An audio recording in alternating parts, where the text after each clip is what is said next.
શ્રી ગણેશાય નમઃ. મિત્રો, આપ જોઈ રહ્યા છો આપણી યુટ્યુબ ચેનલ આશીર્વાદમાં. આપ સૌનું સ્વાગત છે. અત્યારે શ્રાવણ માસ ચાલી રહ્યો છે. શ્રાવણ માસના ઈષ્ટદેવ ભગવાન શ્રી મહાદેવ છે. મહાદેવની ઉપાસના કરવાથી ભવો ભવના દુઃખ કષ્ટ પીડા મટે અને અંતે મુક્તિ પ્રાપ્ત થાય છે. આપણે સાંભળી રહ્યા છીએ શિવ મહાપુરાણ. શિવ મહાપુરાણના પઠન મનન અને ચિંતનથી અતિ દુર્લભ ફળની પ્રાપ્તિ થાય છે. જે આ પુરાણનો એક પણ શ્લોક સાંભળે કે ભક્તિપૂર્વક પઠન કરે તે જીવન મુક્ત બને છે. જે પાઠક તેનું પૂજન કરે છે તેને અશ્વમેઘ યજ્ઞનું ફળ પામે છે. જે ભાવક અન્યના મુખેથી શિવ પુરાણનું પઠન સાંભળે તેના સર્વ પાપો નાશ પામે છે. જે ભાવક મહાશિવ પુરાણને વંદન કરે તેના પ્રત્યે તમામ દેવોની કૃપા ઉતરે છે. શિવ પુરાણના પઠન શ્રવણથી આધિ વ્યાધિ ઉપાધિ ત્રણેય તાપોની શમાવે છે. જે સાંભળવાથી ધર્મ અર્થ કામ અને મોક્ષની પ્રાપ્તિ થાય છે. તો આજે આપણે આ વિડીયોમાં સાંભળીશું શિવ મહાપુરાણની સંહિતા 4 કોટિરુદ્ધ સંહિતા, કે જેમાં જુદા જુદા લિંગોનો મહિમા તથા શિવજીના 12 જ્યોતિર્લિંગની કથા આવે છે. તેના વિશે આજે આપણે આ વિડીયોમાં સાંભળીશું. જો આપને મારો વિડીયો પસંદ આવે તો લાઈક કરજો, શેર કરજો અને પહેલી વાર જો આ વિડીયો આ ચેનલમાં જોઈ રહ્યા હોય તો સબસ્ક્રાઈબ કરજો, જેથી મારા નવા વિડીયોની માહિતી તુરંત આપ સુધી પહોંચે. કોટિરુદ્ધ સંહિતા 4, કે જેમાં લિંગોનો મહિમા અને 12 જ્યોતિર્લિંગની કથા આવે છે. ઋષિ મુનિઓએ કહ્યું કે હે સૂત, તમે સદાશિવના અવતારોનું મહાત્મ્ય સારી રીતે જણાવ્યું. હવે તમે ભોળાનાથના લિંગના સંબંધવાળું મહાત્મ્ય પ્રેમ અને ભાવનાથી જણાવો. સૂતે કહ્યું, હું તમને લિંગોના મહાત્મ્ય વિશે ટૂંકમાં કહીશ, કારણ આખી પૃથ્વી લિંગમય છે. બધા શિવલિંગોની સંખ્યાની ગણતરી થઈ શકે તેમ નથી. આખું જગત લિંગના આધારે જ ટકી રહ્યું છે. વિશ્વમાં જે કંઈ વસ્તુ દ્રશ્ય વસ્તુ છે તે સર્વ ભગવાન શિવનું સ્વરૂપ છે. ભોળાનાથે સર્વ લોકો ઉપર કૃપા વર્ષા માટે જ દેવો, અસુરો અને મનુષ્યો સહિત પાતાળ, સ્વર્ગ અને પૃથ્વીને લિંગ રૂપથી વ્યાપ્ત કર્યા છે. જ્યારે પણ ભક્તો દ્વારા શિવલિંગનું સ્મરણ, પ્રતિષ્ઠા કે ભક્તિ ભાવના વરસી છે ત્યાં તેઓ કૃપા વરસાવતા રહ્યા છે. મનુષ્ય લિંગનું પૂજન કરી સુખ, કીર્તિ, શાંતિ, સમૃદ્ધિ અને સદગતિ પામે છે. સૂતજીએ દર્શાવેલા કેટલાક જાણીતા અને દર્શનીય, પૂજનીય અને મહિમાવંત લિંગોની જાણકારી હું તમને આપું છું. અતિશ્વર લિંગનો મહિમા. ચિત્રકૂટ પાસે કામદવનમાં બ્રહ્માના પુત્ર અતિ ઋષિ અને અનસૂયા રહેતા હતા, તપ કરતા હતા. અગાઉ કોઈ કાળે એ જગ્યા અનાવૃષ્ટિથી ગ્રસ્ત થયેલી હતી. અન્ન જળના અભાવે અસંખ્ય પ્રાણીઓ નાશ પામતા જોઈ અનસૂયાએ પતિને કંઈ ઉપાય વિચારવા કહ્યું. અત્રિ ઋષિ આસન પર બેસી 3 વાર પ્રાણાયામ કરી પોતે સમાધિમાં લીન થયા. તેમણે આત્મામાં નિર્વિકાર પર જ્યોતિ શિવભાવનું મન વડે ધ્યાન કરવા માંડ્યું અને અનસૂયાએ તેમની સેવા કરી. તેમણે પાર્થિવ શિવલિંગ કરી માનસિક પૂજા સાહિત્યોથી ભોળાનાથનું પૂજન કરવા માંડ્યું. અત્રિના તપ કરતાં પણ અનસૂયાનું શિવ પૂજન વધી જતું હતું. એક કાળે અત્રિ એના ધ્યાનમાં મસ્ત હતા, તેમજ અનસૂયા ભક્તિમાં ઓતપ્રોત હતા. તેઓના તપ અને ભજનથી સઘળા દેવો, ઋષિઓ અને ગંગા સહિત સઘળી નદીઓ તેમના દર્શનાર્થે આવ્યા. બધા તેમના વખાણ કરતાં કરતાં ચાલ્યા ગયા, પણ ગંગા અને શિવ એમના ભજનથી મોહિત થયા અને તેઓ ત્યાં જ રહ્યા. વરસાદ વિના લગભગ 24 વર્ષ વીતી ગયા હતા. એ દરમિયાન મુનિનું તપ અને અનસૂયાનું સેવા કાર્ય ચાલુ રહ્યા. એક દિવસ અત્રિ ઋષિ સમાધિમાંથી જાગ્યા અને અનસૂયા પાસે પાણી માગ્યું. અનસૂયા મૂંઝાયા. તેઓ કમંડળ લઈ ઘોર જંગલમાં પાણી હેતુ ગયા. આ દરમિયાન ગંગાજી સુંદર દેહ ધારણ કરી અનસૂયા પાછળ ચાલ્યા. તેમણે અનસૂયાને પૂછ્યું, હે દેવી, તમે આમ કઈ તરફ જઈ રહ્યા છો અને તમે ઉદાસ કેમ લાગો છો? ત્યારે અનસૂયાએ કહ્યું, હે દેવી, આપ કોણ છો? ક્યાંથી આવો છો? તમારા વિશે કહો. ગંગાજીએ કહ્યું, ભગવાન શિવજીની તમારી અને તમારા પતિની સેવા ભક્તિથી પ્રસન્ન થઈ હું સ્વયં ગંગા અહીં આવી છું. તમે શું ઈચ્છો છો? અનસૂયાએ જળ માગ્યું ત્યારે ગંગાજીએ તેમને ખાડો ખોદવા કહ્યું. અનસૂયાએ ખાડો કહ્યું અને તરત જ ગંગા પોતે જળ સ્વરૂપ બની તે ખાડામાં પ્રવેશ કર્યો. દેવી અનસૂયાએ પાણી ગ્રહણ કર્યું અને પ્રસન્ન ચિત્તે કહ્યું કે હે દેવી, તમે મારા પર પ્રસન્ન થયા હો અને કંઈક આપવા જ ઈચ્છતા હો તો મારા પતિ અહીં આવે ત્યાં સુધી તમે અહીં જ રોકાશો.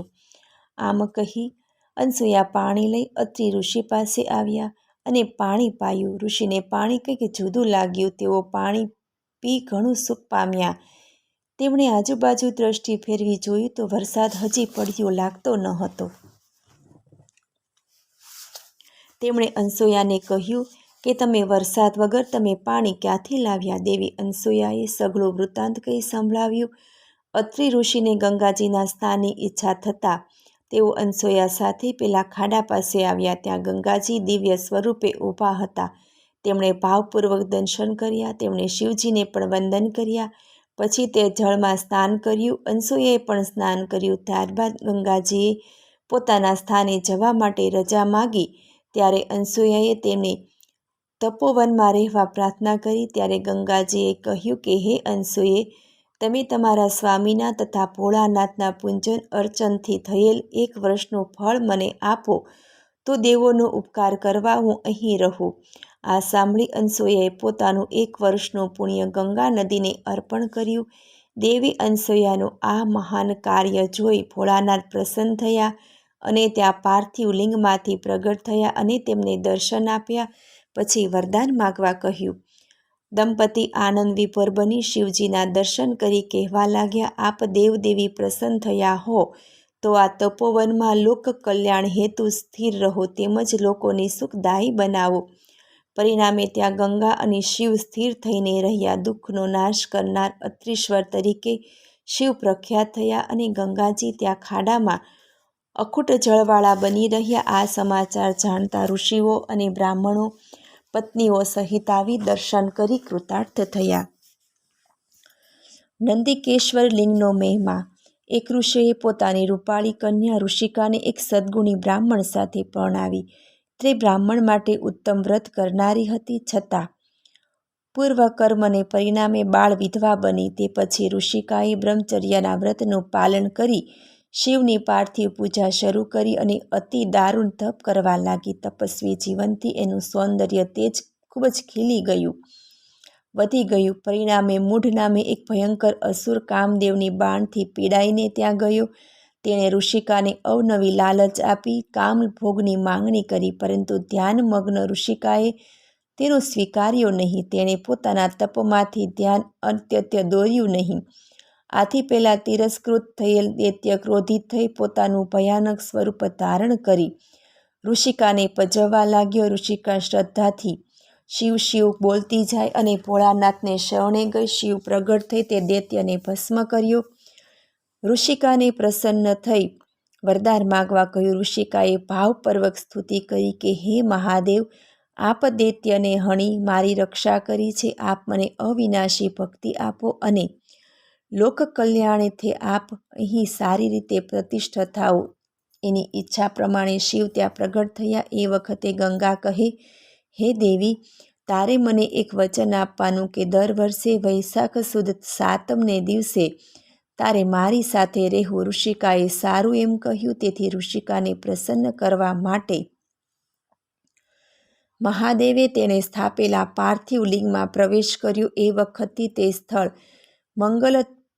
પવિત્ર મંગલ તીર્થ તરીકે જાણીતું બન્યું. સર્વ પાપોનો નાશ કરનાર ભોળાનાથ નંદિકેશ્વર નામે પ્રસિદ્ધ થયા. ગંગા પણ દર વર્ષે વૈશાખ સુદ 7મને દિવસે લોકહિત માટે ત્યાં જાય છે અને તેમાં સ્નાન કરેલ મનુષ્ય નંદિકેશ્વરની પૂજા કરી બ્રહ્મ હત્યામાંથી છૂટી જાય છે. મહાબલ શિવલિંગનો મહિમા. પશ્ચિમ દિશામાં જે શિવલિંગો પૃથ્વી પર વિખ્યાત થયા છે તેઓને તમે શાંતિથી સાંભળો. કપાલી નગરીમાં આવેલા કાલેશ્વર અને રામેશ્વર નામના 2 મહાદિવ્ય શિવલિંગોના દર્શનથી પાપ કર્મનો પ્રભાવ દૂર થાય છે. પશ્ચિમ કિનારે ધર્મ અર્થ કામના પૂર્ણ કરનાર મહાસિદ્ધેશ્વર શિવલિંગ છે. અને ત્યાં દરિયા તટે ગોકર્ણ નામે તીર્થ આવેલું છે. તેમાં કરોડો શિવલિંગો અને અસંખ્ય તીર્થો છે. તેમાં પુરાણોનું ઘણું વર્ણન છે. તે સ્થળે રહેલા શંકર સતયુગમાં ધોળા, ત્રેતાયુગમાં અતિશય લાલ, દ્વાપરમાં પીળા અને કલયુગમાં કાળો રંગ ધારણ કરશે. સાતે પાતાળોના છિદ્રોને દબાવી દેનાર એ ભોળાનાથ અત્યંત બળવાન હોવાથી મહાબલ કહેવાય છે. છતાં ઘોર કલયુગમાં તે કોમળતા પામશે. મહાપાપીઓ પણ મહાબલનું પૂજન કરી પાપમુક્ત થઈ શિવપદ પ્રાપ્ત કરે છે અને રુદ્રો બને છે. તેમજ બ્રહ્માના સ્થાનમાં અધિકારી બને છે. રાવણે ઘોર તપ કરીને જે શિવલિંગ મેળવ્યું હતું તેને પણ ગોકર્ણ તીર્થમાં સ્થાપેલ છે. સઘળા દેવો તે મહાબલ શિવને પ્રસન્ન કરે છે. તેથી દિશાના દ્વારને સેવે છે, અર્થાત ત્યાં કાયમ રહે છે. યમ, મૃત્યુ પોતે, ચિત્રગુપ્ત તથા અગ્નિ, પિતૃઓ તથા રુદ્રોની સાથે દક્ષિણના દ્વારે રહે છે. વરુણદેવ તથા ગંગા આદિ નદીઓ પશ્ચિમ દ્વારનો આશ્રય કરે અને વાયુ, કુબેર, દેવેશ્વરી, ભદ્રકાલિકા, ચંડિકા વગેરે માતાઓની સાથે મંદિરના ઉત્તર દ્વારે વસે છે. ગોકર્ણમાં રહેલું શિવલિંગ મહાબલ તરીકે ઓળખાય. ત્યાં ઘણા લોકોએ મોટું તપ કર્યું છે અને મહાબલ પ્રભુનું સારી રીતે પૂજન કરી આ લોક તથા પરલોકમાં સુખ દેનારી પરમ સિદ્ધિ મેળવી છે. મહાવદ 14 મહાબલનું પૂજન કરવાથી મનુષ્યના સઘળા પાપ દૂર થઈ તે સુખદાયી બને. શિવના એ લિંગનું પૂજન કરી ચાંડાલીની શિવલોકમાં ગઈ હતી. આ ચાંડાલીની પૂર્વજન્મમાં સોમિની નામે વિષકન્યા હતી. તે ઘણી જ રૂપવાન હતી. તેના પિતાએ તેને બ્રાહ્મણ પુત્ર સાથે પરણાવી. અમુક સમય બાદ તેનો પતિ બીમાર થતાં મૃત્યુ પામ્યો. પતિના મૃત્યુ બાદ તે કેટલોક સમય ઉત્તમ ચરિત્રવાળી બની, પણ સંજોગવશાત તે અત્યંત કામવાળી તથા વ્યાભિચારિણી બની ગઈ. તે કુટુંબીજનોને ત્યજી દીધી. તે વનમાં ભટકતી હતી ત્યારે એક શૂદ્રે તેને પોતાને ઘેર લઈ ગયો. તે સ્ત્રી ધીમે ધીમે માંસ, મદિરાનું સેવન કરવા લાગી. એક દિવસ પતિ બહાર જવાથી તે સ્ત્રીએ મદિરાપાન કર્યું અને તેને માંસાહાર કરવાની ઈચ્છા થતાં વાડામાં જઈ વાછડાને લઈને ઘરમાં આવી. તેને ગાયનો વાછરડો જાણી શિવ શિવ એવું બોલી ગઈ. પછી તેણે તેનો આહાર કર્યો. સમય જતાં તે મૃત્યુ પામી અને તેના કર્મને લીધે ચાંડાલીના ગર્ભમાં આવી. તે કાળી તથા અંધ સ્વરૂપે જન્મ પામી. આ ચાંડાલીના માતા પિતા નાનપણમાં જ મૃત્યુ પામ્યા. તે પોતે કોઢના રોગથી પીડાતી. તેને કોઈ પરણ્યું નહીં. તે ભૂખને કારણે ચંડાલોનું એઠું અન્ન પણ ખાતી. દેવયોગે તે શિવરાત્રિ ટાણી ગોકર્ણ ક્ષેત્રમાં પહોંચી ગઈ. ખાવા માટે તે મહાજનો પાસે ગઈ. એક તેજસ્વી મુસાફરે તે ચાંડાલીના ખોળામાં લીલીની માંજર નાખી, પણ આ ખાઈ શકાય નહીં એમ વિચારી તેને દૂર ફેંકી. સંજોગવશાત રાત્રિના અંધકારમાં તે માંજર શિવલિંગ પર પડી. ચાંડાલીની મુસાફરો પાસે કાંઈ ને કાંઈ માગતી રહી, પણ તેને જમવાનું મળ્યું નહીં. આમ દેવયોગે અજાણતા જ શિવ ચતુર્દશીનું નિર્મળ વ્રત અને જાગરણ થઈ ગયા. સવાર થતાં તે ચાલી ગઈ. ભૂખના કારણે તે મૃત્યુ પામી, પરંતુ શિવ કૃપાને લીધે તે પરમ પદ પામી. ભોળાનાથના ગણો તેને ઉત્તમ વિમાનમાં બેસાડી દિવ્ય સ્થાને લઈ ગયા. તે ચાંડાલીને મહાબલીના સ્થાને આવી. ગોકર્ણ તીર્થમાં શિવરાત્રિ સમયે અજાણતા ઉપવાસ કર્યો, રાત્રે જાગરણ કર્યું અને અજાણતા બીલી વડે શિવલિંગનું પૂજન પણ કર્યું. તેથી મહાબલની કૃપા એ ચાંડાલીની પણ ઉતરી અને તેના પાપનો નાશ થયો. ચંદ્રભાલથી પશુપતિનાથના શિવલિંગનો મહિમા. ઉત્તરમાં આવેલા બીજા એક ગોકર્ણ ક્ષેત્રમાં એક વનમાં રાવણે સ્થાપેલા ચંદ્રભાલ નામના સર્વોત્તમ લિંગની પૂજાથી શિવલોકની પ્રાપ્તિ થાય છે. તે સિદ્ધિઓ બક્ષનાર છે. મિક્ષ ઋષિવરના મિશી ક્ષેત્રે દીધીચી શિવલિંગ છે. તેને મુનિશ્રી દીધીચીએ સ્થાપેલું છે. ખૂબ શ્રદ્ધા અને ભક્તિથી દધીચેશ્વર શિવલિંગનું પૂજન અને દધીચીની મૂર્તિની પૂજા કરવાથી માનવી સદગતિ પામે છે. નૈમિષારણ્યમાં સઘળા ઋષિઓએ સ્થાપેલું ઋષિવર લિંગના દર્શનથી મનુષ્ય સુખ, શાંતિ અને સદગતિને પામે છે. હત્યાહરણ નામના તીર્થમાં આવેલ પાપનાશક શિવલિંગ તેમજ દેવ પ્રયાગ તીર્થમાં લલિતેશ્વર શિંગ પણ પાપનાશન છે. નેપાળ નગરીમાં આવેલ પશુપતિશ લિંગ મસ્તકના ભાગ સ્વરૂપ છે. તેની સમીપ આવેલ મુક્તિનાથ શિવલિંગના દર્શન માત્રથી જ તેમનું પૂજનથી મોક્ષ મળે છે. હાડકેશ લિંગનો મહિમા. દારૂ નામના શ્રેષ્ઠ વનમાં કેટલાક ઋષિઓ શિવભક્ત હતા. તે શ્રેષ્ઠ બ્રાહ્મણો કોઈ કાળે શિવ ધ્યાનમાં તત્પર રહી યજ્ઞ માટેના હોમ કાષ્ઠ તથા સમિધા લેવા વનમાં ઊંડાણમાં ગયા. ત્યાં નીલરોહિત સાક્ષાત શિવજી બેડોળ કદરૂપું રૂપ ધારણ કરી તેમની કસોટી કરવા આવ્યા. તેમણે દિગંબર સ્વરૂપ ધારણ કરી ભસ્મ રૂપમાં શોભતા લિંગમાં હાથમાં લિંગ ધારણ કરી ખરાબ શ્રેષ્ઠા કરવા માંડી. આ જોઈ ઋષિ પત્નીઓ ત્રાસ પામી. ઋષિઓ આવી પહોંચતા આ ભયાનક પુરુષને જોઈ કહેવા લાગ્યા કે તું વેદ વિરુદ્ધનું કર્મ કરે છે. તારું આ કર્મ વેદ માર્ગનો નાશ કરનાર હોવાથી તારું આ લિંગ પૃથ્વી પર પડી જાવ. આમ ઋષિઓએ કહેતા જ તે લિંગ પૃથ્વી પર પડી ગયું. તે લિંગની આગળ જે વસ્તુ હતી તે અગ્નિની માફક બળવા લાગી. તે લિંગ પાતાળ સ્વર્ગ પૃથ્વી પર બધે ફરતું ગયું પણ ક્યાંય સ્થિર થયું નહીં. આ જોઈ બધા વ્યાકુળ બન્યા. સદાશિવને ઓળખ્યા કે પારખ્યા વિના તેવા દેવોએ તથા ઋષિઓ દુઃખી હૃદયે ભેગા થઈ બ્રહ્માના શરણે ગયા. તેમણે બ્રહ્માજીને વંદન કરી સ્તુતિ કરી સઘળી હકીકત જણાવી. બ્રહ્માજીએ કહ્યું, તમે જ્ઞાની છો છતાં નિંદ્ય કર્મ કરો છો. બપોર ટાણે અતિથિનો યોગ્ય સંસ્કાર નહીં થાય તો શું મળે? જ્યાં સુધી આ લિંગ નહીં સ્થિર થાય ત્યાં સુધી જગતમાં શુભ નહીં થાય. ઋષિઓના કહેવાથી બ્રહ્માજીએ તેમને શિવ પાર્વતીની આરાધના કરવાનું કહ્યું.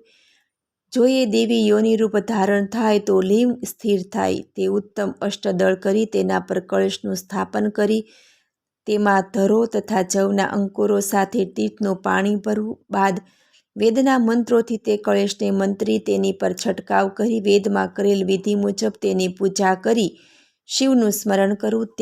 ત્યારબાદ શિવલિંગ પર જળનો અભિષેક કરી શતરુદ્રીય મંત્ર ઉચ્ચારીને પ્રોષણ કરવું. તેથી લિંગ શાંત પામશે. એ પછી યોનિ રૂપે પાર્વતીને તેના બાણથી સ્થાપી તેમાં એ લિંગની પ્રતિષ્ઠા કરી પુનઃ મંત્રોચ્ચારપૂર્વક તેના પર માર્જન કરવું. પુષ્પો ચડાવવા, નૈવેદ્ય ધરાવવું, પવિત્ર સ્ત્રોત્રો વડે શિવજીને પૂજી પ્રદક્ષિણા કરવી અને કહેવું કે હે ભોળાનાથ, હવે આપ શાંત થાઓ. આમ કરવાથી લિંગ શાંતિ પામશે. બધાએ શિવના શરણે જઈ તે પ્રમાણે પૂજા કરી શિવજીને પ્રસન્ન કર્યા. પછી ઋષિઓ તથા દેવોએ બ્રહ્માને લઈ પાર્વતી દેવીની પૂજા કરી. પછી શિવજીને પ્રસન્ન કરીને તેઓએ લિંગની સ્થાપના કરી પૂજા કરી. આથી સદાશિવ અને જગદંબા પાર્વતીજી પ્રસન્ન થયા. પાર્વતીજી એ રૂપે લિંગ ધારણ કર્યું. તેથી લોકોનું કલ્યાણ થયું. એ શિવલિંગ હાડકેશ તરીકે પ્રસિદ્ધ પામ્યું. અંધકેશ્વર લિંગનો મહિમા અને બટુકની ઉત્પત્તિ. અગાઉ અંધકાસુર નામનો અસુર સમુદ્રના ખાડાનો આશ્રય લઈ રહ્યો હતો.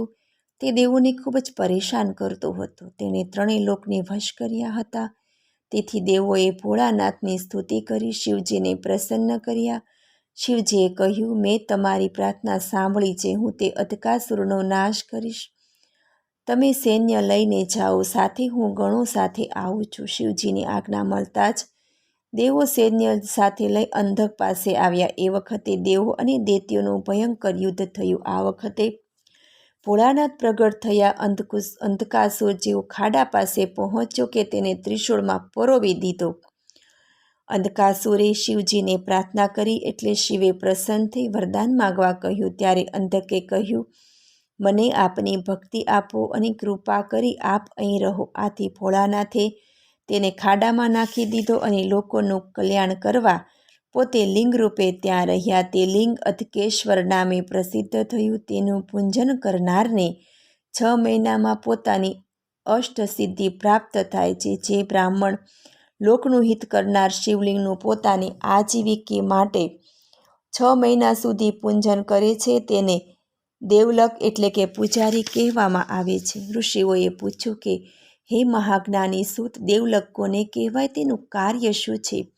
સૂતે કહ્યું, દધીચી નામના બ્રાહ્મણ અત્યંત ધર્મિષ્ઠ, વેદનો જાણકાર અને શિવભક્ત હતો. તેને સુદર્શન નામે પુત્ર અને દુકલા નામે પુત્રવધુ હતી.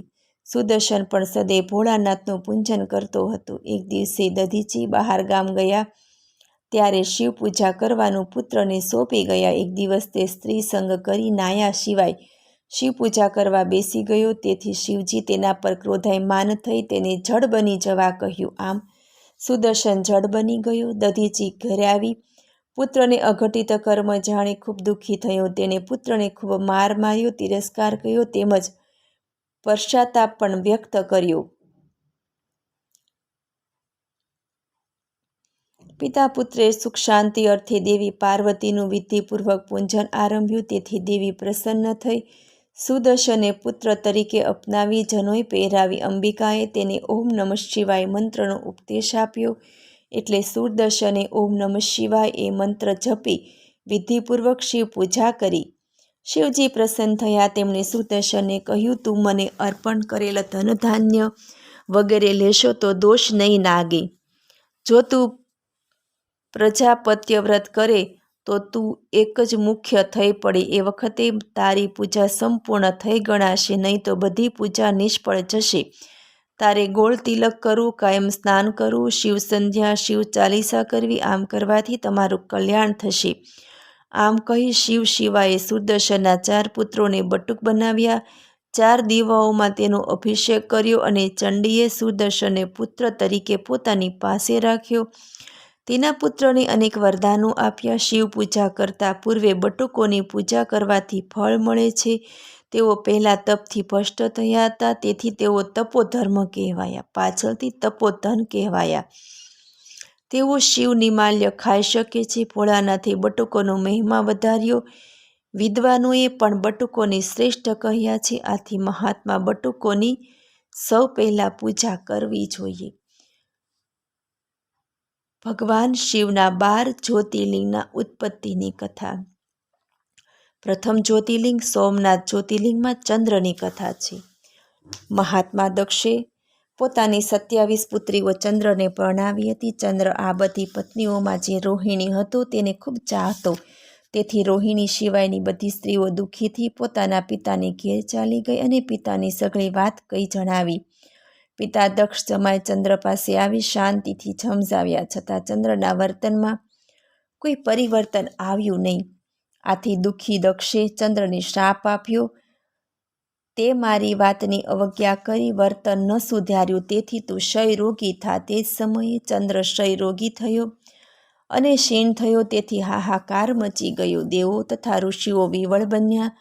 ત્રિલોકમાં દેવો સંતપ્ત બની ચંદ્રને શાપમુક્ત કરાવવા બ્રહ્માજી પાસે ગયા. ત્યારે બ્રહ્માજીએ તેનો ઉપાય સૂચવતા કહ્યું, ચંદ્ર પ્રભાસ નામના ઉત્તમ સ્થળે જઈ શિવલિંગ સ્થાપી મૃત્યુંજય મંત્રના વિધિયુક્ત અનુષ્ઠાન દ્વારા શિવની આરાધના કરે તો તે ક્ષયરોગમાંથી મુક્ત બનશે.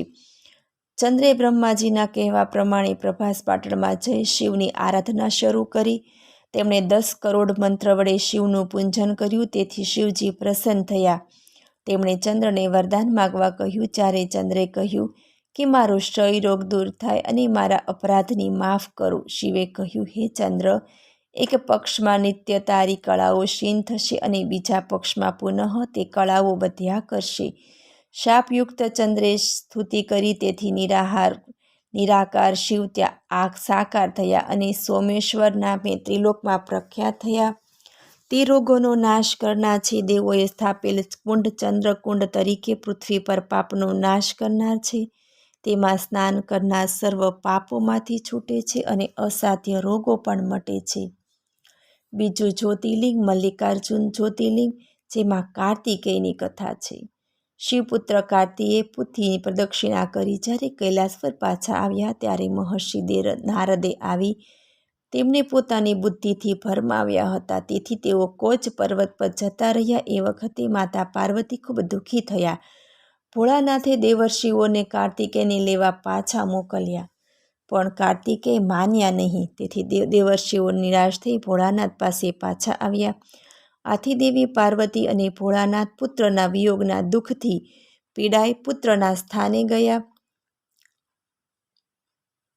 તેથી પુત્ર 3 યોજન દૂર ચાલ્યા ગયા.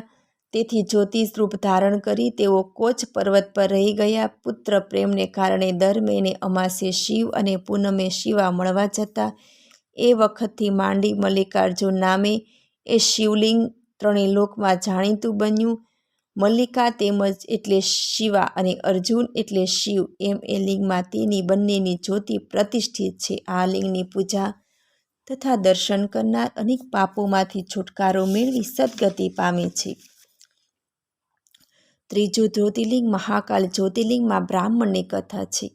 ઉજ્જૈની નગરીમાં એક વિદ્વાન અને વેદોનો જાણકાર બ્રાહ્મણ રહેતો. તે શિવ પૂજામાં સર્વકાળ આસક્ત રહેતો. તેને 4 પુત્રો, તેમાં સૌથી મોટો દેવપ્રિય, બીજો પ્રિયમેઘા, ત્રીજો સુકૃતિ અને ચોથો સુરવત. તે સમયે રત્નમાલા પર્વત પર દૂષણ નામનો મોટો અસુર રહેતો હતો. બ્રહ્માના વરદાનને કારણે તે આખા જગતને તુચ્છકારી નાખ્યું. તેણે દેવોને જીતી લઈ તેમના સ્થાનો પચાવી પાડ્યા. તેણે વેદ ધર્મ તથા સ્મૃતિ ધર્મનો સંપૂર્ણ નાશ કરી નાખ્યો.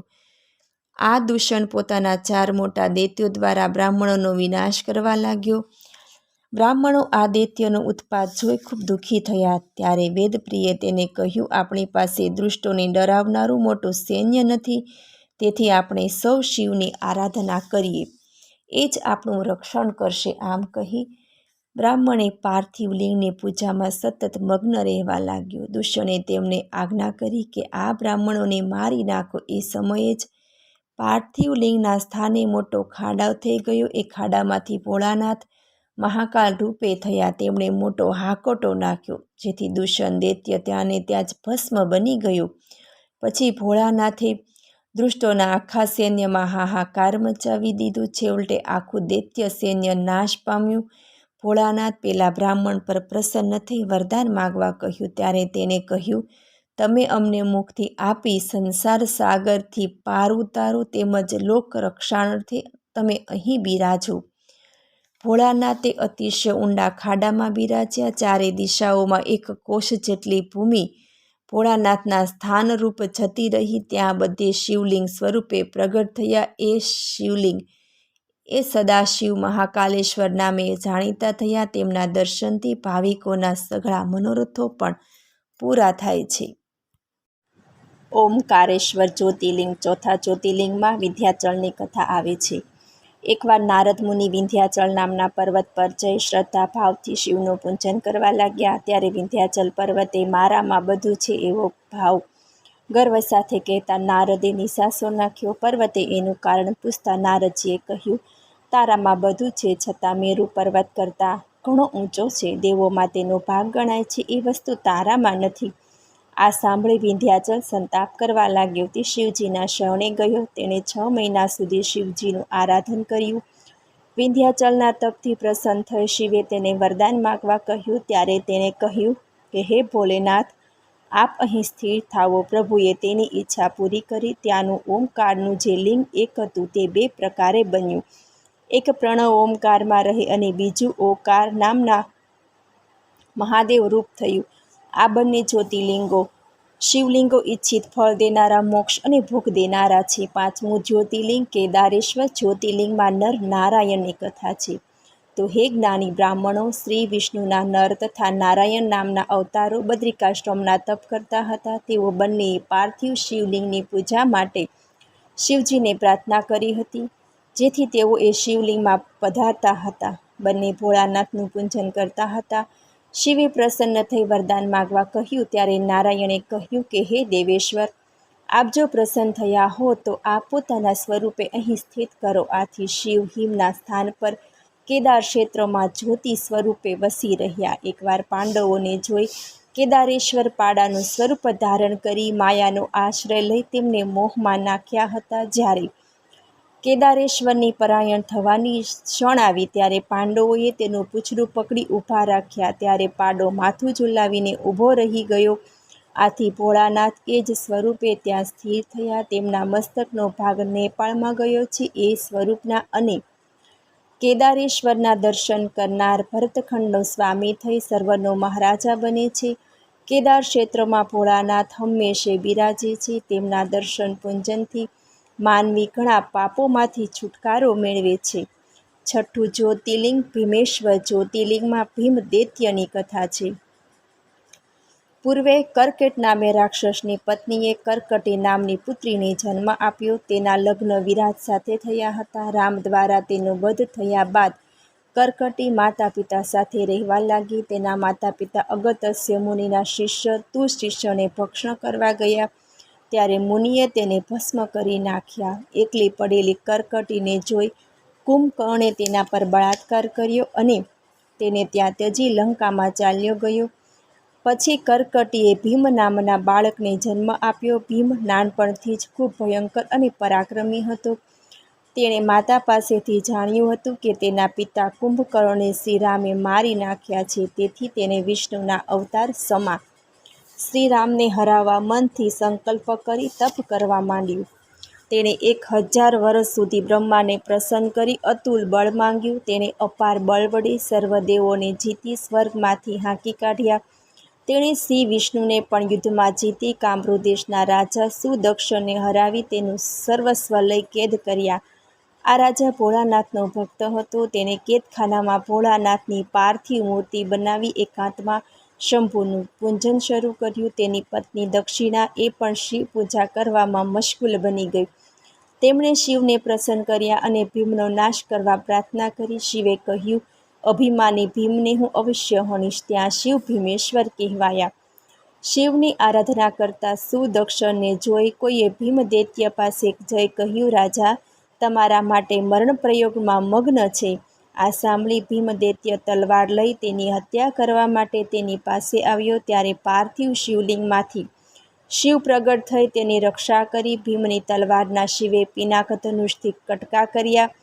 તે પછી શ્રીગણો તથા રાક્ષસના સૈન્ય વચ્ચે ભીષણ યુદ્ધ થયું. ભીમે શિવ સામે ત્રિશૂળ ફેંક્યું ત્યારે શિવે પોતાના આયુધો ફેંકી તેના ટુકડા કરી નાખ્યા. આ વખતે નારદજીએ કહ્યું કે હે ભોલેનાથ, આ ભીમ દૈત્યનો જલ્દી નાશ કરવો યોગ્ય ગણાશે. ભોળાનાથે મોટો હાકોટો નાખી હાકોટા રૂપી આગથી રાક્ષસોના ટોળા સાથે ભીમને ભસ્મ કરી નાખ્યો. ત્યારે દેવો તથા મુનિઓ પ્રસન્ન થઈ તેમને સ્થિત રહેવા પ્રાર્થના કરી. તેથી શિવ ત્યાં ભીમશંકર નામે રહ્યા. આ રીતે ભીમેશ્વર જ્યોતિર્લિંગ પૂજવા યોગ્ય છે.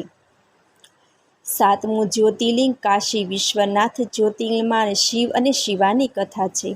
આ જગતમાં પ્રભુને જ્યારે એકમાંથી બે થવાની ઈચ્છા થઈ ત્યારે પોતે સગુણ સ્વરૂપ થયા જે શિવ કહેવાયા. એ જ પ્રભુ સ્ત્રી તથા પુરુષ એવા ભેદથી પ્રગટ્યા છે. તેમાં પુરુષ તે શિવ અને સ્ત્રી છે તે શક્તિ કહેવાયા.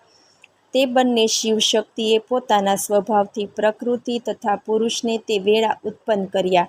શક્તિ અને પુરુષે પોતાના માતા પિતાને જોઈ મૂંઝાયા. ત્યારે આકાશવાણી થઈ, તમારે તપ કરવું જોઈએ જેથી શ્રેષ્ઠ સૃષ્ટિ ઉત્પન્ન થશે. પ્રકૃતિ પુરુષે તપ કરવાના સ્થાન વિશે પૂછતા શિવે અંતરિક્ષમાં ઉત્તમ નગર બનાવી આપ્યું. જ્યાં વિષ્ણુએ સૃષ્ટિની ઈચ્છાથી શંભુનું ધ્યાન ધર્યું. વિષ્ણુના પરિશ્રમથી અનેક જલધારો વહેવા લાગતા નગર સભર બન્યું. આ દ્રશ્યો જોઈ સ્તબ્ધ બનેલા શિવે મસ્તક હલાવ્યું ત્યારે તેના કાનમાંથી એક મણિ નીચે પડ્યો. તે સ્થાન એટલે જ મણિકર્ણિકા કહેવાયું. સમય જતાં તે મોટું તીર્થધામ બન્યું. પાણીના જળમાં તે મણિકર્ણિકા તથા પેલી નગરી ડૂબવા લાગી. ત્યારે શંભુએ તે નગરીને ત્રિશૂળ પર ઊંચકી રાખી. તે વેળાએ વિષ્ણુ તો પોતાની સ્ત્રી પ્રકૃતિ સાથે ત્યાં સૂઈ રહ્યા હતા. ત્યારે ભોળાનાથની આજ્ઞાથી તેમના નાભી કમળમાંથી બ્રહ્મા ઉત્પન્ન થયા. પછી શિવની આજ્ઞાથી બ્રહ્માએ સૃષ્ટિની રચના કરી નાખી. તેમાં બ્રહ્માજીએ બ્રહ્માંડમાં 14 લોકની રચના સહિત 50 કરોડ યોજનનો વિસ્તાર કર્યો. બ્રહ્માંડના પ્રાણીઓ કર્મથી બંધાયેલા હોય તેઓ મને કઈ રીતે જાણી શકશે? એમ માની શિવે 5 ગાંવના વિસ્તારવાળી નગરી ત્રિશૂળ પરથી મુક્ત કરી જે મોક્ષદાયક કાશી નગરી તરીકે પ્રતિષ્ઠિત થઈ. ત્યાં શિવજીએ અવિમુક્ત નામે જ્યોતિર્લિંગ સ્થાપ્યું. શિવજીએ આ કાશી નગરીને મનુષ્ય લોકમાં મૂકી છે. બ્રહ્માનો એક દિવસ પૂરો થતાં પ્રલય થાય ત્યારે કાશીનો નાશ થતો નથી, કારણ કે તે વખતે શિવ એ નગરીને ત્રિશૂળ પર ધારણ કરે છે. પુનઃ બ્રહ્મા સૃષ્ટિને રચે છે ત્યારે શિવ કાશીને એને સ્થાને સ્થાપે છે. તે નગરી કર્મનો નાશ કરે છે, તેથી તેને કાશી કહેવામાં આવે છે. કાશીમાં રહેલું અવિમુક્તેશ્વર લિંગ મુક્તિ દેનારું છે. તેની સદગતિ ક્યાંય ન થાય. તેની સદગતિ કાશીમાં થાય છે. તે મંગળ, પવિત્ર અને પાપ ધોનાર છે. તે શિવજીને અતિ પ્રિય છે. 8મું જ્યોતિર્લિંગ ત્રંબકેશ્વર જ્યોતિર્લિંગમાં ગૌતમની કથા આવે છે.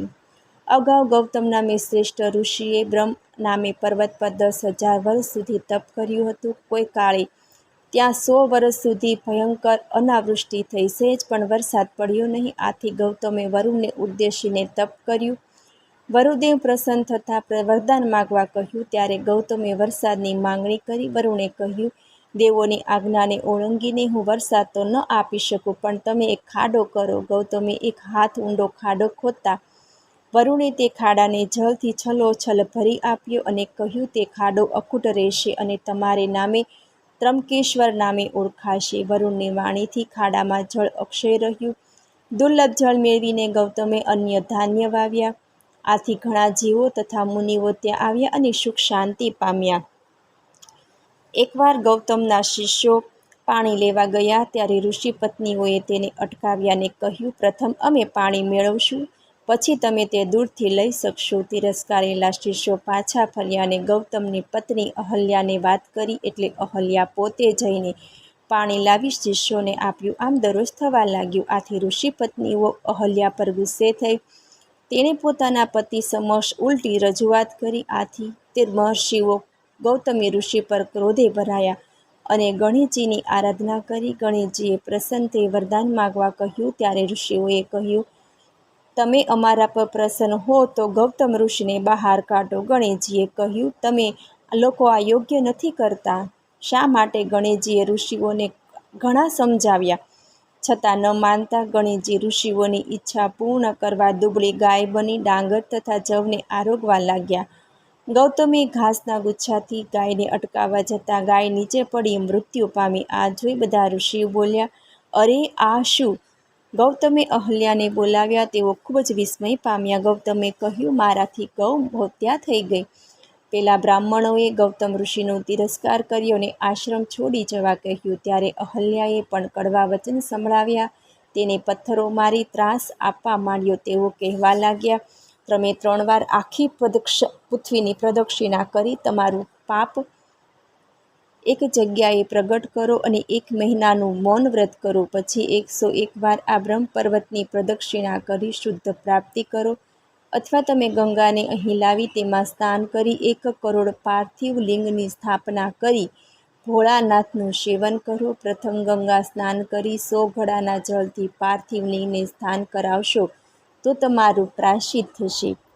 પછી પત્ની સહિત ગૌતમ ઋષિએ ભોળાનાથનું પૂજન કરતા શંભુએ પ્રસન્ન થઈ વરદાન માગવા કહ્યું અને કહ્યું કે મને ગૌહત્યાના પાપમાંથી મુક્ત કરો. ત્યારે શિવજીએ કહ્યું, તમે સર્વકાળ પાપ રહિત છો. આ દુષ્ટ ઋષિઓએ કપટ કરી તમને પજવ્યા છે. તેઓ દુરાચારી અને ગૌ હત્યારા છે. તેમને શુદ્ધ થવા માટે ક્યાંય પ્રાયશ્ચિત નથી. આમ તે દુષ્ટ બ્રાહ્મણોનું દુષ્ટ ચરિત્ર તે વખતે કહી સંભળાવ્યું. ગૌતમે કહ્યું કે હે પ્રભુ, આ ઋષિઓએ તો મારા પર મોટો ઉપકાર કર્યો છે. તેનાથી હું આપના દર્શન કરી શક્યો.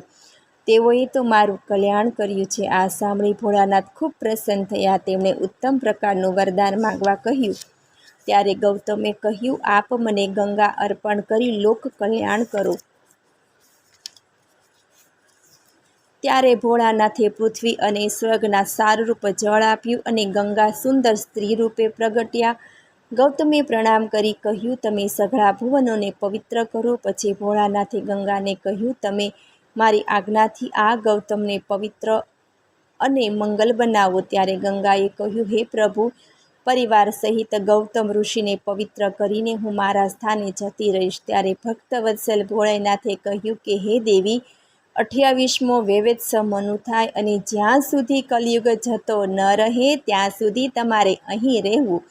આ વચન સાંભળી ગંગાએ પોતાનું મહાત્મ્ય સર્વથી અધિક થાય તો પોતે આ પૃથ્વી પર રહેશે એમ નક્કી કર્યું. ભોળાનાથે કહ્યું, હે દેવી, હું કંઈ તમારાથી જુદો નથી, તો પણ હું તમારી સાથે રહું છું. તમે અહીં રહો.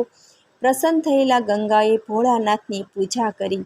9મું જ્યોતિર્લિંગ વૈદ્યનાથેશ્વર જ્યોતિર્લિંગમાં રાવણની કથા છે.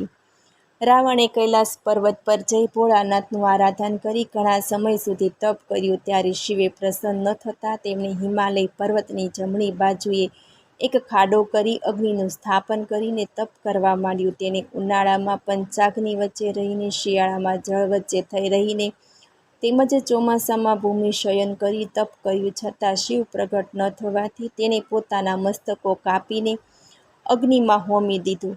જ્યારે એક મસ્તક બાકી રહ્યું ત્યારે ભોળાનાથ પ્રગટ થયા. પ્રભુએ તેના બધા માથા તેમને એમ પાછા દીધા અને ઉત્તમ બળ પ્રદાન કર્યું. શિવે તેને વરદાન માગવા કહ્યું ત્યારે તેણે પ્રભુને કહ્યું કે હું આપને લંકા લઈ જવા માગું છું, આપ મારી ઈચ્છા પૂરી કરો. રાવણના આ વરદાનથી ભોળાનાથ ઉદાસ બન્યા. તેને રાવણને એક લિંગ આપ્યું અને કહ્યું, આ ઉત્તમ લિંગ છે, તેને તું તારા ઘેર લઈ જા. તું એને જ્યાં મૂકીશ ત્યાંથી થઈ જશે, પછી તું ઈચ્છીશ ને તેમ થશે. રાવણ લિંગ લઈ પોતાના નિવાસ તરફ ચાલ્યો. રસ્તામાં ભોળાનાથની માયાથી તેણે મૂત્ર ત્યાગની ઈચ્છા થતાં તેણે તે લિંગ એક ગોવાળિયાના હાથમાં આપ્યું. ગોવાળિયો લિંગ પકડીને ઊભો રહ્યો. લિંગનો અતિશય ભાર લાગતા ગોવાળિયાએ અકળાઈને તે લિંગ નીચે મૂકી દીધું અને ત્યાં જ સ્થિર બની ગયું. આ લિંગ સર્વ કામના સિદ્ધ કરનારું ઉત્તમ જ્યોતિર્લિંગ છે. તે સ્થળે બધા દેવો તથા બ્રહ્મા વિષ્ણુ આવ્યા. તેમણે શિવલિંગની પૂજા કરી અને તેને વૈદ્યનાથ નામથી જાહેર કરીને સ્તુતિ કરી. રાવણ શિવલિંગ વગર પોતાના નિવાસે ગયો. તેની સઘળી હકીકત પોતાની પત્નીને જણાવી. ભોળાનાથે પોતાને અતુલ બળ આપ્યું તે બદલ તે ખૂબ જ ખુશ થયેલો જણાવ્યું. દેવોએ આ વાત જાણી તેથી તેઓ ખૂબ દુઃખી થયા. તેમણે દેવર્ષિ નારદને તેડાવ્યા અને રાવણને મળેલા અતુલ બળ વિશે જણાવ્યું. નારદજી દેવોના દુઃખનો નાશ કરવા માટે રાવણના ઘેર ગયા અને રાવણે કરેલા તપનો વૃત્તાંત સાંભળવાની ઈચ્છા જાગૃત કરી. રાવણે અભિમાનમાં આવી સઘળી હકીકત કહી સંભળાવી કે ભોળાનાથે મને અતુલ બળ આપ્યું એ પણ જણાવ્યું. એણે કહ્યું, તે શિવલિંગ સ્થિર થયું છે, તે વૈદ્યનાથેશ્વરના નામે પ્રસિદ્ધ થયું છે. હવે હું તેનું પૂજન કરી અને ત્રણેય લોકને હું જીતી લઈશ. તેના આ વચનથી દેવર્ષિ નારદ મૂંઝાયા. તેણે કહ્યું, હે રાવણ, ભોળાનાથના વર પ્રમાણે તું ખરેખર બળ પામ્યો છે. હોય તો કૈલાસ પર્વત ઉપાડી તો જો તે ઉપાડી શકાય તો માનું કે તો ભોળાનાથનું વરદાન સાચું છે. નારદજીની વાતથી મોહિત થયેલો રાવણ કૈલાસ તરફ ગયો. કૈલાસ પર્વતને ઉપાડ્યો તે વખતે કૈલાસ પર્વત પર બધું અસ્તવ્યસ્ત થઈ ગયું. શિવજી પોતે શું બન્યું, કેમ બન્યું, આ શું છે એમ બોલી ઉઠ્યા. ત્યારે પાર્વતીજી હસ્યા અને શંભુને કહ્યું, ઉત્તમ શિષ્યનું ફળ છે. તમે શિષ્યને અતુલ બળ આપ્યું છે તો શું થાય? પાર્વતીજીનું આવું વચન સાંભળી શિવજીએ રાવણને કૃતજ્ઞ માન્યો અને શ્રાપ દીધો કે હે દુષ્ટ રાવણ, તું અભિમાન ન કર. આ લોકમાં તારા ગર્વનો નાશ કરનાર વીર જરૂર ઉત્પન્ન થશે. નારદજી આ સઘળું સાંભળી લીધું. રાવણ ત્યાંથી પ્રસન્ન ચિત્તે લંકા ચાલ્યો ગયો. તેને પોતાના બળની પાકી ખાતરી થઈ ગઈ. તેણે શત્રુઓનો નાશ કરીને જગતને વશ કર્યું. તેની સામે ટક્કર લેનાર ત્યારે જગતમાં કોઈ યોદ્ધો હતો નહીં. 10મું જ્યોતિર્લિંગ નાગેશ્વર જ્યોતિર્લિંગમાં દારૂક અને દારૂકાની કથા આવે છે. એક સમયે સમુદ્ર તટ પર વનની દેખરેખ દારૂકા નામે રાક્ષસી કરતી હતી. દેવી પાર્વતીના વરદાનથી દારૂકા અને તેનો પતિ દારૂક ત્યાંના દેવોને ત્રાસ આપવા લાગ્યા. તેમણે ધર્મનો પણ નાશ કર્યો હતો. આથી તેઓ ઓરવે ઋષિને શરણે ગયા. ઋષિઓએ દારૂકાને શ્રાપ આપ્યો. તેઓ યજ્ઞનો ધ્વંસ કે પ્રાણીઓની હિંસા કરશે તો આપોઆપ વિનાશ પામશે. દેવોએ રાક્ષસના શાપનું કારણ જાણી તેના પર આક્રમણ કરી ગભરાવી મૂક્યા. પરાજિત થવાના ભયથી દારૂકા દેવી પાર્વતીના વરદાનથી આખાય વનની સમૃદ્ધિ સહિત સમુદ્રમાં લઈ ગઈ. નિર્ભય રીતે રહેવા લાગી. તે લોકો દરિયાઈ વાટે મુસાફરીએ નીકળનારને પોતાના નગરે લઈ જઈ કેદ કરતા. કેટલાકને તેઓ મારી નાખતા. આમ તેઓ લોકોને જળમાં ત્રાસ આપવા લાગ્યા. એકવાર દારૂકા રાક્ષસી કેટલાક રાક્ષસો સાથે સમુદ્રમાં વિહાર કરતી હતી. ત્યારે કેટલીક નૌકાઓને જોઈ રાક્ષસીએ તેને ઘેરી લીધી. સઘળા પ્રવાસીઓને બંદીવાન બનાવ્યા. તેમાં સુપ્રિય નામનો એક વણિક શિવ ભક્ત હતો. તે શિવપૂજા સિવાય ભોજન ન કરતો. તેણે કેદખાનામાં પૂરેલા બંદીવાનોને શિવ મંત્રો આપ્યા અને પાર્થિવ લિંગની પૂજાનું મહાત્મ્ય પણ સમજાવ્યું. તેથી બધા કેદીઓ કેદખાનામાં શિવ પૂજા કરવા લાગ્યા. દુષ્ટ આત્મા રાક્ષસે સુપ્રિયને શિવ પૂજા કરતો જોઈ મારવાની ધમકી આપી. સુપ્રિયે શિવને દારૂકના ત્રાસમાંથી બચાવવા પ્રાર્થના કરી. તેથી ભોળાનાથ જમીનના પોલાણમાંથી મંદિર સહિત પ્રગટ્યા. મંદિરની વચ્ચે જ્યોતિ સ્વરૂપે શિવજી દર્શન્ય બન્યા. તેમણે ત્યાં વેશ્યને પાશુપતાસ્ત્ર આપ્યું. આ દિવ્ય શસ્ત્રથી તેને રાક્ષસોનો નાશ કર્યો. શિવે સુંદર દેહ ધારણ કરી વરદાન આપ્યું, આજથી આ જગ્યા પાવન બનો. અહીં બ્રાહ્મણ, ક્ષત્રિય, વૈશ્યો અને શૂદ્રો પોતાના ધર્મો પાળો. તમો શિવ ધર્મનો પ્રચાર પ્રસાર કરનાર બનો. અહીં તમો ગુણી રાક્ષસો ક્યારે ન પ્રવેશે. આ વખતે દારૂકા રાક્ષસીએ દેવી પાર્વતીનું સ્મરણ કરી તેના વંશની રક્ષા કરવા પ્રાર્થના કરી. ત્યારે મા પાર્વતીએ શિવને કહ્યું, હે નાથ, આપનું વચન યુગના અંતે સત્ય બનીને રહેશે, પણ ત્યાં સુધી તામસી સૃષ્ટિ થાવ. હું આપના આશ્રયવાળી છું, માટે મારું આ વચન સત્ય કરો. આ દારૂકા રાક્ષસી મારી શક્તિ છે, તે રાક્ષસોનું રાજ્ય રહેવા દો. રાક્ષસોની પત્નીઓથી થકી જે પુત્રો થાય તે ભલે એક વનમાં રહે, એવી મારી ઈચ્છા છે. ત્યારે ભોળાનાથે કહ્યું, ભલે, તમારી ઈચ્છા પ્રમાણે થાવ. વિશેષમાં હું અહીં જ રહીશ. જે મનુષ્ય મારું શ્રદ્ધાથી પૂજન કરશે તે ચક્રવર્તી બનશે.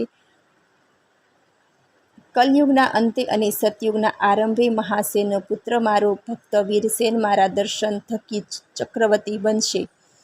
પછી શિવ પાર્વતી બંને ત્યાં રહ્યા. તેઓ બંને જ્યોતિર્લિંગ સ્વરૂપે રહ્યા. શિવ નાગેશ્વર અને શિવા નાગેશ્વરી નામે પ્રસિદ્ધ પામ્યા અને લોકોની મનોકામના પૂર્ણ કરવા લાગ્યા. 11મું જ્યોતિર્લિંગ રામેશ્વર જ્યોતિર્લિંગમાં શ્રી રામની કથા છે. ભગવાન વિષ્ણુ પૃથ્વી પર શ્રી રામચંદ્ર તરીકે અવતાર્યા હતા. તે વખતે દુષ્ટ રાવણ તેની પત્ની સીતાનું હરણ કરી લંકામાં જતો રહ્યો હતો. સીતાની શોધમાં શ્રી રામ અને લક્ષ્મણ કૃષ્ણગંધા નગરીમાં રહી સુગ્રીવની હિતકારી બની વાલીને માર્યો હતો. સુગ્રીવે હિમાલય, હનુમાનજી તથા અન્ય વાનરોની સહાર લઈ શ્રી રામના દક્ષિણના સમુદ્ર કિનારે ગયા હતા. ત્યાં શ્રી રામને તરસ લાગતા લક્ષ્મણ જળ લેવા ગયા. તેઓ જળ ગ્રહણ કરવાની તૈયારી કરતા હતા. તેમને શિવનું સ્મરણ થયું. તેને યાદ આવ્યું કે શિવ દર્શન વિના પાણી શી રીતે પવાય.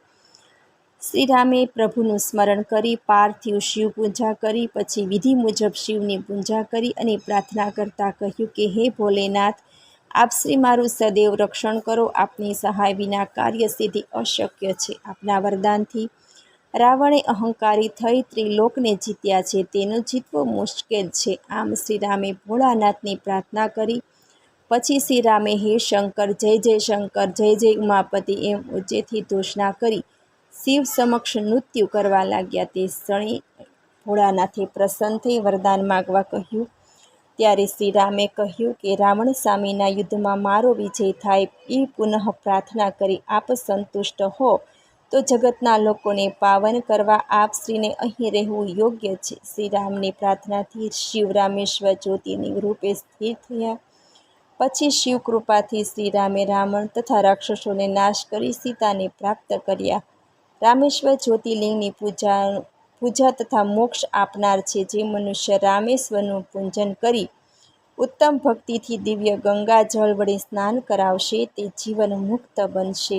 12મું જ્યોતિર્લિંગ ધુષ્મેશ્વર જ્યોતિર્લિંગમાં સુધર્મા, સુદેહા અને ધુષ્માની કથા આવે છે.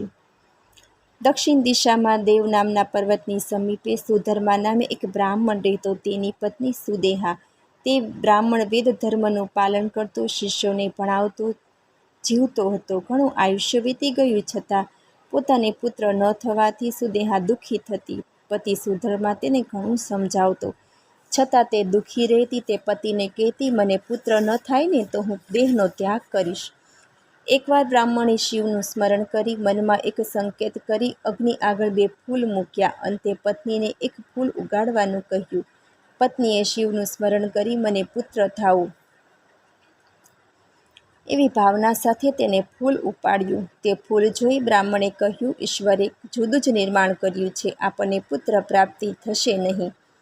માટે તું હવે બધી ચિંતા છોડી પ્રભુ ભક્તિમાં મનને તું પરો. પરંતુ સુદેહાએ પોતાની જીદ છોડી નહીં અને તે પોતાની બહેન ધુષ્માને લઈ આવી.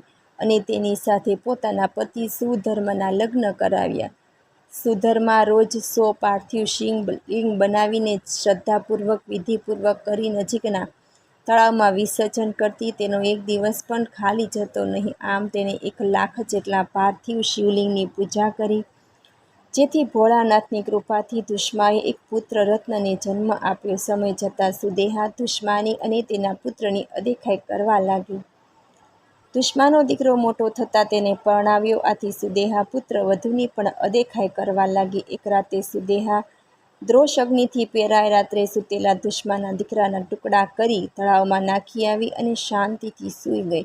સવાર થતાં પુત્ર વધુએ કલ્પાત કરી જણાવ્યું, પોતાના પતિની હત્યા થઈ ગઈ છે. ત્યારે ધુષ્માએ તેને આશ્વાસન આપતા કહ્યું, જે કંઈ બનશે તે પ્રભુની કૃપાથી બનશે. આમ કહી તે તળાવને કિનારે જઈ શ્રદ્ધા ભાવથી પાર્થિવ શિવલિંગ બનાવી તળાવમાં પધરાવી પાછી ફરી કે તળાવને કિનારે પોતાના પુત્રને બેઠેલો જોયો. તે ખૂબ જ રાજી થઈ ગઈ. પુત્રે માતાને કહ્યું, હું મૃત્યુ પામ્યો હતો, પરંતુ તમારા પુણ્યના પ્રતાપે પાછો જીવિત થયો છું. તે વખતે ભોળાનાથ પ્રગટ થયા. તેમણે કહ્યું, તારી બહેન અદિકાઈથી તારા પુત્રને મારી નાખ્યો હતો. તેને હું મારા ત્રિશૂળથી મારી નાખીશ. પરંતુ ધુષ્માએ પોતાની બહેનને માફ કરવાનું કહ્યું. આથી ભોળાનાથ તેના પર પ્રસન્ન થઈ વરદાન માગવાનું કહ્યું. ત્યારે ધુષ્માએ કહ્યું, આપ લોકોની રક્ષા હેતુ અહીં રહો અને મારા નામે પ્રસિદ્ધ થાઓ. પછી ભોળાનાથે કહ્યું, હું અહીં ધુષ્મેશ્વર એવા નામે વાસ કરીશ. આ તળાવ પણ અનેક કાળ પર્યંત જ્યોતિર્લિંગનું સ્થાન થાઓ. તારા વંશમાં આવતી 101 પેઢી સુધી આવા શ્રેષ્ઠ પુત્રો જન્મશે. આમ કહી ભોળાનાથ ત્યાં શિવલિંગ સ્વરૂપે થઈને રહ્યા અને ધુષ્મેશ્વર નામે જાણીતા બન્યા. સુધર્મા ને સુદેહાએ પણ ત્યાં આવી વેરભાવથી મુક્ત બની શિવ પૂજા કરી. આ ધુષ્મેશ્વર જ્યોતિર્લિંગના દર્શન પૂજન અર્ચનથી તમામ સર્વ મનોકામના પરિપૂર્ણ થાય છે અને અંતે ધર્મ, અર્થ, કામ અને મોક્ષની પ્રાપ્તિ થાય છે. હરિશ્વરલિંગ વિષ્ણુને સુદર્શન ચક્રની પ્રાપ્તિ. કોઈ કાળે દૈત્યો બળવાન બની દેવલોકને ત્રાસ આપતા. તેઓ વિષ્ણુ પાસે જઈ પોતાની યાતનાઓ રજૂ કરતા. ત્યારે વિષ્ણુએ તેને આશ્વાસન આપી પોતે કૈલાસ નજીક કુંડ સ્થાપન કરી અગ્નિ પેટાવી આરાધન શરૂ કર્યું. તેણે અનેકવિધ રીતે પૂજન કર્યું, પણ ભોળાનાથ પ્રસન્ન ન થયા. આથી વિષ્ણુએ શિવ સહસ્ત્ર નામના રટણ સાથે 1 કમળ ચડાવવા માંડ્યું. પ્રભુ ભોળાનાથે વિષ્ણુની કસોટી કરવાના હેતુસર 1000 કમળમાંથી 1 કમળ લઈ લીધું. વિષ્ણુએ કમળ પાછું ઓછું છે એમ માની કમળને શોધવા આખી પૃથ્વી ફરી વળ્યા, પણ કંઈ કમળ મળ્યું નહીં. તેથી વિષ્ણુએ પોતાના નેત્રરૂપ 1 કમળને શિવલિંગ પર ચડાવી દીધું. શિવે પ્રસન્નથી વરદાન માગવા કહ્યું. ત્યારે ભગવાન વિષ્ણુએ કહ્યું, પ્રભુ, દૈત્યોના ત્રાસમાંથી દેવોને બચાવવા મારું કોઈ હથિયાર કામ કરતું નથી. આપ મારી સહાય કરો. સદાશિવે વિષ્ણુને પોતાનું તેજસ્વી સુદર્શન ચક્ર આપ્યું. તેનાથી વિષ્ણુએ તમામ દૈત્યોનો નાશ કરી જગતને શાંતિ અર્પી. આમ વિષ્ણુએ ભગવાન શિવના સહસ્ત્ર નામના જાપ કરી ઇષ્ટ સિદ્ધિ પ્રાપ્ત કરી. ઓમ ત્રંબકમ યજામહે સુગંધિ પુષ્ટિવર્ધનમ ઉર્વારુકમિવ બંધનાન મૃત્યુમોક્ષીયમામૃતાत्. મને સાંભળવા બદલ ધન્યવાદ. જો આપને મારો વિડીયો પસંદ આવે તો લાઈક કરજો, શેર કરજો અને પહેલી વાર જો આ વિડીયો આ ચેનલમાં જોઈ રહ્યા હોય સબસ્ક્રાઈબ કરજો, જેથી મારા નવા વિડીયોની માહિતી તુરંત આપ સુધી પહોંચે. ધન્યવાદ. જય શ્રી કૃષ્ણ.